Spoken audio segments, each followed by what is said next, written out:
किसी राज्य में एक राजा शासन करता था जो अपनी धूर्तता और अय्याशी के लिए प्रसिद्ध था। राजा के लिए अपनी इच्छाओं को पूरा करना सबसे महत्वपूर्ण था, चाहे इसके लिए उसे अपनी शक्ति और अधिकार का कितना भी दुरुपयोग क्यों न करना पड़े। नगर की प्रजा इससे भयभीत थी, लेकिन कोई भी उसके फैसलों का विरोध करने की हिम्मत नहीं करता था। एक दिन राजा ने अपने बेटे के जन्म दिवस पर भव्य उत्सव का आयोजन किया।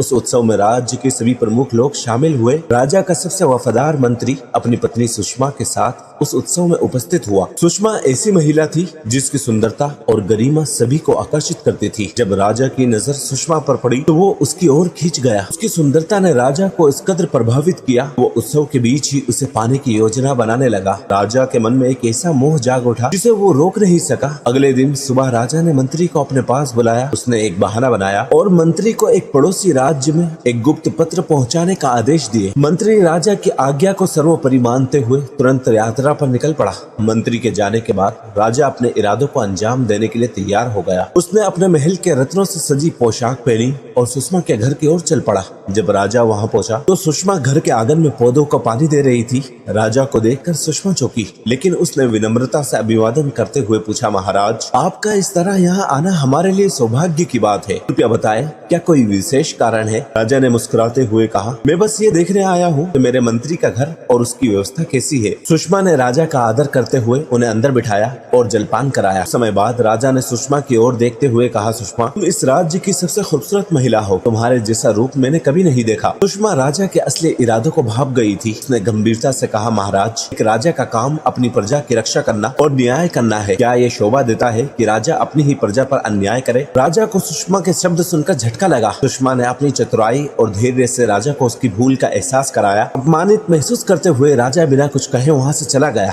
दूसरी ओर मंत्री रास्ते में ही रुक गया, क्योंकि उसे याद आया कि राजा का दिया हुआ पत्र वो घर पर ही भूल गया है। वो तुरंत घोड़े को मोड़कर घर की ओर दौड़ा। घर पहुँचते ही उसने देखा कि राजा का घोड़ा बाहर खड़ा है। मंत्री के मन में शंका हुई। उसने सोचा, राजा यहाँ क्यों आया होगा? कहीं ऐसा तो नहीं? मंत्री ने भीतर में जाकर चुपचाप वो पत्र उठाया और बिना किसी से कुछ कहे वापस अपने कार्य पर निकल गया। पत्र पहुँचाने के बाद मंत्री दरबार में राजा के सामने उपस्थित हुआ। राजा ने उसे उसके कार्य के लिए कई हीरे जवाहरात इनाम में दिए। मंत्री ने वो सारा इनाम स्वीकार किया और घर लौटकर उसे अपनी पत्नी सुषमा को सौंप दिया। मंत्री ने सुषमा से कहा, ये राजा का तोहफा है, इसे संभाल लो। इसके बाद मंत्री ने सुषमा को उसके मायके भेज दिया। कुछ महीनों बाद सुषमा के भाइयों ने मंत्री से पूछा, तुमने हमारी बहन को मायके क्यों भेज दिया? उसे वापस क्यों नहीं लाते? मंत्री ने जवाब दिया, मैंने अपने सभी कर्तव्य पूरे कर दिए हैं, वो मेरी जिम्मेदारी नहीं है। सुषमा के भाइयों ने ये बात राजा तक पहुँचाई। राजा ने मंत्री को दरबार में बुलाया। सुषमा के भाई बोले, महाराज, हमने मंत्री को एक सुंदर बाग सौंपा था। वो बाग हरियाली और फलों से भरपूर था,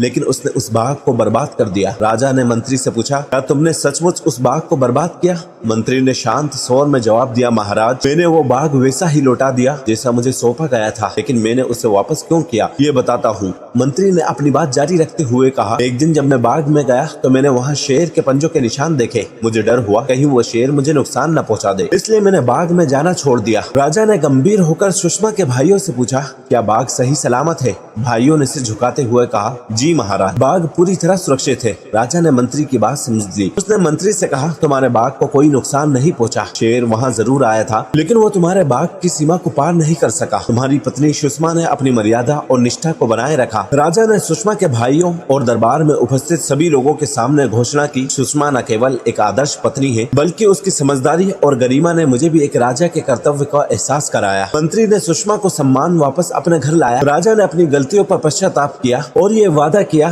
कि अब वो अपनी प्रजा के साथ न्याय और मर्यादा का पालन करेगा। ये कहानी सिखाती है कि सच्चाई, आत्मसंयम और नैतिकता हमेशा विजय प्राप्त करती है। वही शक्ति का दुरुपयोग पश्चाताप ही लाता है।